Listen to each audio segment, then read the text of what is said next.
Hello and welcome to the UEFA.com European Football Vodcast. Coming up on this action-packed episode, we get the thoughts of two players with high hopes for the coming year.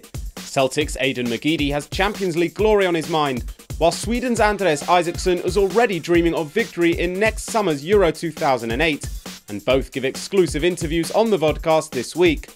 The January transfer window is well and truly open, and we'll be running you through some of the deals which have happened so far. And there'll be another visit to the UEFA training ground, as we get some tips from one of Arsene Wenger's latest young prodigies.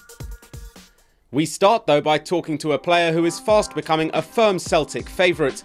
Isaksson McGeady has been in regular action for the Glasgow Giants in this season's Champions League, an experience he is thoroughly enjoying, along with a wonderful Celtic Park support. I think that with the support we've got, it gives us a great advantage over teams coming to Celtic Park, and I think the fact that we've got such a good record at home as well, I think a lot of teams are maybe intimidated coming here as well. Yeah, like I said, there's always great European nights at Celtic Park. I think the one that sticks out in my mind was when Celtic beat Juventus 4-3. It was sort of a meaningless game because Celtic had to beat Juve and Porto had to lose for Celtic to go through, and Porto won, so it was sort of meaningless. But 4-3, I mean, it was just a great game for a neutral to watch as well. It was intense stuff, and obviously a scoreline at 4-3, you don't see that very often in Champions League either.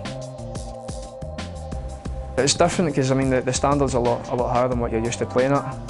It was Shakhtar Donetsk, I think, was the first start I ever made, and I was quite, I wouldn't say I was nervous, but I was apprehensive at what it would be like. I mean, the sort of players I was playing against, and right from the start you realise the players you're playing against are stronger, they're fitter, they're quicker, and it's quite tough at the start. But I think I sort of grew into the game and ended up playing a decent game.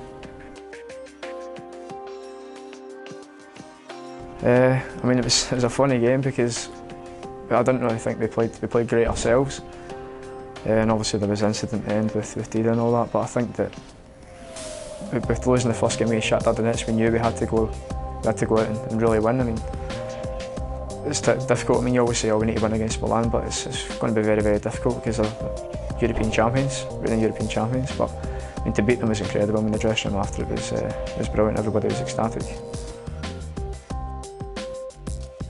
No, I think they were pretty much gutted because it was almost the last kick of the ball that they scored. I mean, it was 1-0, it was a pretty even game, and we had a shot and Dida spilt it, and Scott McDonald stuck it in. I mean, the striker he is, he's always in the box sniffing out chances, and he stuck it in, so it's a great moment for everybody. And if you want to see more from the game's biggest talents, make sure you log on to UEFA.com/video. Now, unlike Isaksson McGeady, Swedish goalkeeper Andreas Isaksson is not involved in domestic European competition this season.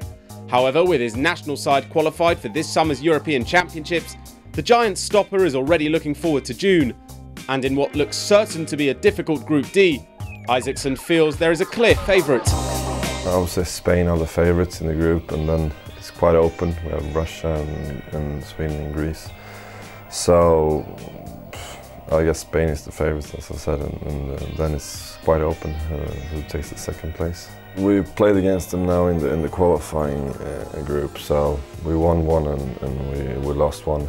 We won at home and we lost away. So I mean, we know we can beat them. It's a hard team. We were struggling now the last game when we played in Madrid against them. They were much better than us, but at home we made a good game and we managed to win the game. And I think if we do really good game, we can beat them, but they are a really good team. So.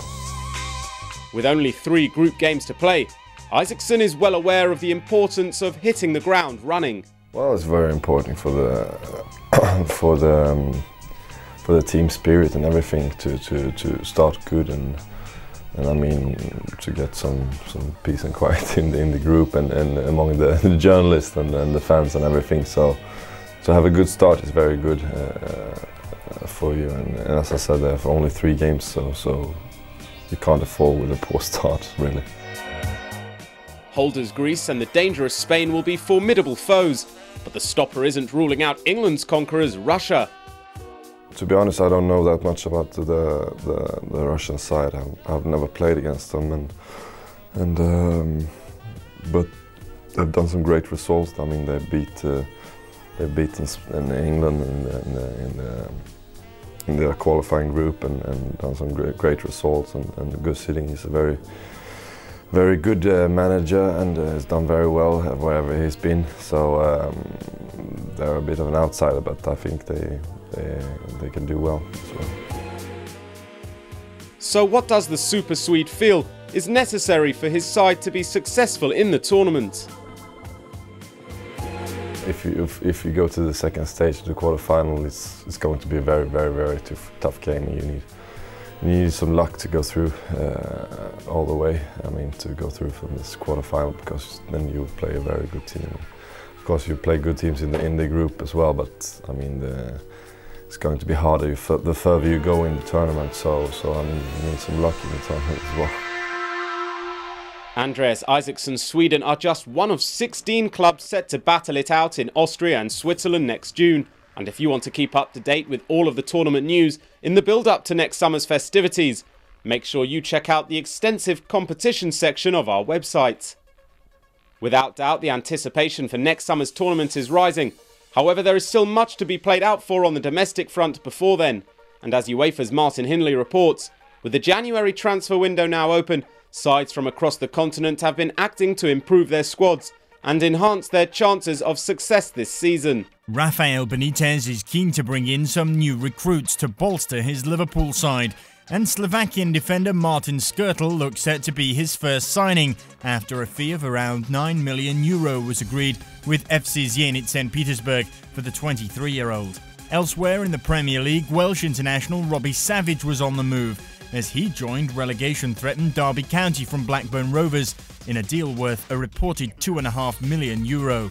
In Greece, Champions League surprise package Olympiacos spent big on Argentine midfielder Fernando Belushi, paying River Plate €6.5 million for the midfielder's services. And the Greek side weren't the only Champions League hopefuls adding to their ranks.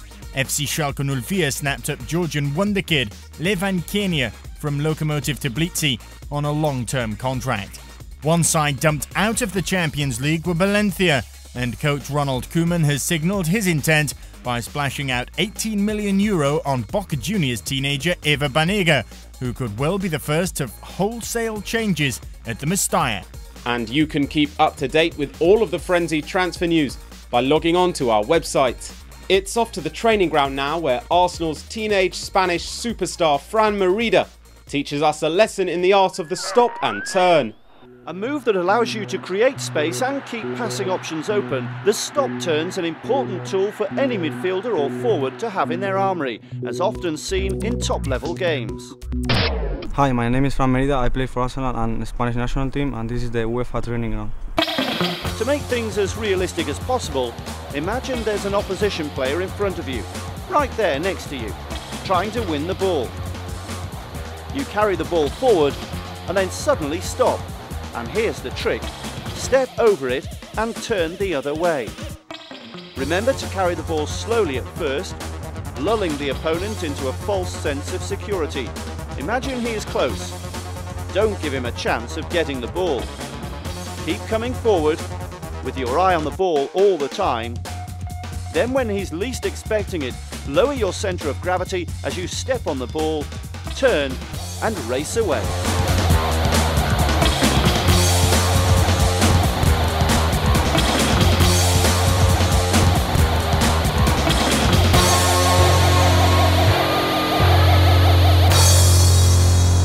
Superb technique there from a young man destined for great things.